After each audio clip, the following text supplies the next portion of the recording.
Bonsoir à tous. Aujourd'hui, en nettoyant un terrarium, parce que je le pensais plus habité, car les fourmis étaient de 2018 au départ, je nettoyais donc le terrarium et je suis tombé sur des Arpegnathos saltator, comme quoi il faut bien toujours les nourrir. Et donc, du coup, je vais vous présenter comment faire un terrarium express pour elles. Allez-y, c'est parti!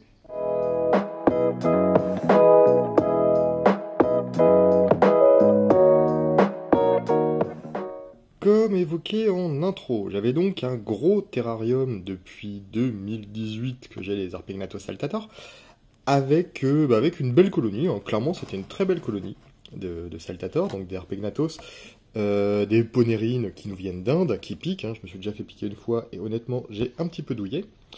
Je ne les voyais plus chasser, je n'en voyais plus dans l'aire de chasse, je n'en voyais plus dans les terrariums. Je me suis dit que la colonie était éteinte, hein, de leur belle mort. Donc j'avais la gine depuis 2018, honnêtement. Ponérines qui vont dépasser, enfin qui vont sur leurs 6 ans, je me suis dit bon, c'est foutu.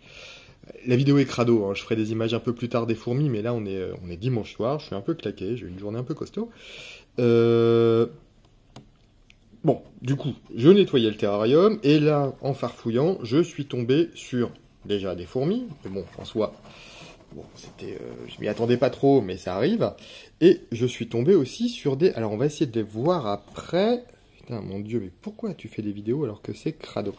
On est tombé aussi sur des larves. Hop, on les voit pas bien, mais qui dit larve dit ponte. Qui dit ponte dit possiblement gamergate fécondé à l'intérieur. Ni une ni deux, je me suis dit, je vais vous faire voir une présentation d'un terrarium en express. On va faire un tout petit terrarium et on va voir ce que ça donne. Et au moins, j'espère pouvoir vous faire un suivi de ce que ça donne et j'espère honnêtement pouvoir les sauver. Allez-y, on va se lancer. Allez, pour ces fourmis, un ami m'avait donné un petit nid comme ça. Alors, c'est du chinois, hein, c'est tout bête. Mais c'est un nid qui fonctionne bien pour pas mal de ponérines. Et là, en l'occurrence, je me suis dit, bon bah, les ou, on va le tester pour des fourmis comme ça. Je l'avais fait sécher, on s'en était bien occupé, je l'avais nettoyé. Première étape, dans tous les cas, on va mettre de l'eau pour qu'il y ait une bonne humidification. C'est la première fois que je vais tenter ce type de nid. J'ai toujours un peu de substrat qui est prêt avec des cloportes tropicaux. On va pas en mettre beaucoup parce que... En même temps, j'en ai claqué quand même pas mal. Parce que elles n'ont... Enfin, voilà, j'ai vraiment envie de faire un suivi assez proche. Enfin, un suivi assez régulier pour pas les embêter. Cuve, Handstorff, Handcube, 10, 20, 20. Enfin, non. 10, 20, 10. Classique, on va pas mettre grand-chose. Hop.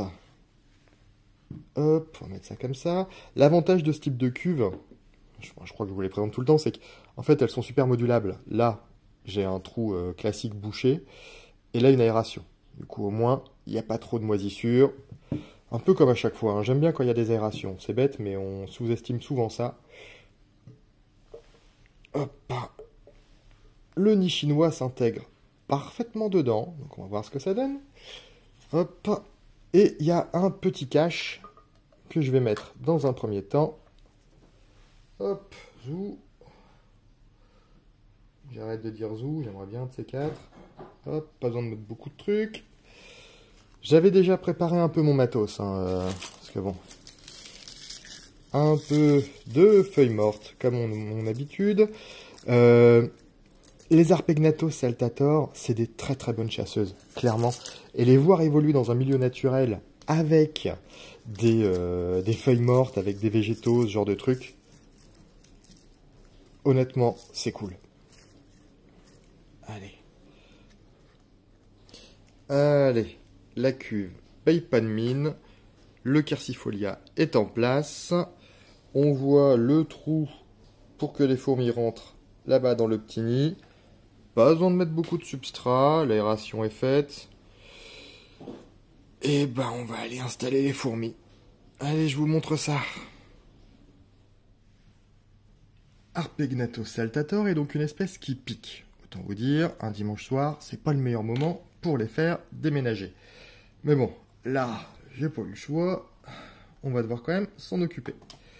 Donc, la petite pince qui va bien pour déménager tout ça. Et on y va, fourmi par fourmi. En espérant qu'on va pas se viander. Comme évoqué, je me suis déjà fait piquer une fois. C'est pas l'espèce la plus sympathique. Hop. 1, 2, 3. On va bouger les larves. C'est une espèce qui saute, une espèce qui chasse à vue. En clair, une espèce avec laquelle il faut faire gaffe. Ils ont une très bonne vue, et là, je suppose qu'elles sont un chouïa vénère. En tout cas, moi, je le serais à leur place. J'ai quand même fait clairement aucun effort au début, parce que je pensais, quand je déménageais le terrarium, qu'il n'y avait plus rien. Putain, il y avait encore une belle larve, là. Hop, zou. Encore une larve. J'espère juste pas avoir loupé une connerie. J'ai des petites espèces, alors vous voyez pas, mais là, ouais, non, je suis con. Il y a des petites espèces de d'IUL qui sont assez sympathiques pour faire le ménage dans ces terrariums-là. C'est une petite IUL, une IUL mini qui vient de la Martinique, je crois, si je me plante pas. Et elles sont très pratiques pour pouvoir faire le ménage à la place des cloportes tropicaux.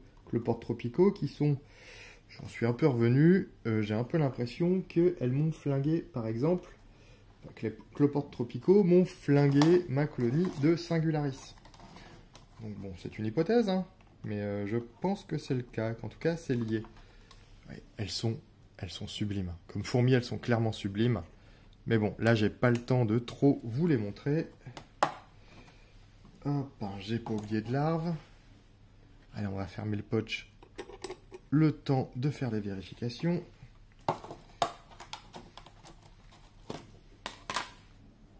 Hop, plus de larves à l'intérieur de la boîte, c'est très bien. Allez, je vais essayer de vous montrer ce qu'elles sont en... à travers le verre, quoi. Alors, le terrarium n'est pas très propre, parce que je l'ai nettoyé à l'arrache, mais c'est vraiment une espèce sublime. C'est vraiment une espèce de dingo, et j'aurais été dégoûté de passer à côté. En plus, on a souvent tendance à parler des Harpegnathos venator, qui sont un chouïa plus grosses, mais je trouve qu'elles sont vraiment plus timides. Les venators sont vraiment plus timides que les saltators. Les saltators sont juste vraiment... Enfin, elles sont plus colorées déjà, elles ont du rouge, du bordeaux, elles n'ont que l'abdomen de noir, et elles sont vraiment sublimes. Enfin, elles ont une tronche, comme les venators. Les venators sont sublimes aussi. Mais alors, les saltators, c'est vraiment un régal. Je fais encore quelques petites images. Et après, je vais les laisser tranquilles. Je vous donnerai des... Je vois qu'en plus, il n'y a pas d'acariens, il n'y a pas de problématique. Elles ont l'air de péter le feu, hein. Hop, allez, chope la larve. Et va la mettre dans le nid. Allez, je vais les laisser tranquillou, je vais publier la vidéo pour que vous ayez des nouvelles. Je vous ferai un suivi très rapidement, je pense d'ici un petit mois pour vous donner des nouvelles. J'ai compté le nombre de larves, j'espère avoir des bonnes nouvelles à vous donner. Bon, déjà je suis content de ne pas m'être fait piquer quand j'ai nettoyé le terrarium, parce que je m'attendais pas à les avoir, hein. Ça aussi, ça aurait pu être problématique. Putain, mon Dieu, ce qu'elles sont belles. Elles sont vraiment très très belles. Allez, j'espère que la vidéo vous a plu, je vous dis bon courage, je vous dis à très vite, et encore une fois, je vous dis, faites pas comme moi, quand vous nettoyez les terrariums, faites gaffe quoi. Là, j'y suis allé vraiment comme un bourrin, et avec une espèce comme ça, ça aurait pu ne pas pardonner. Allez, bonne soirée et bonne semaine, ciao. Allez, on voit encore les larves.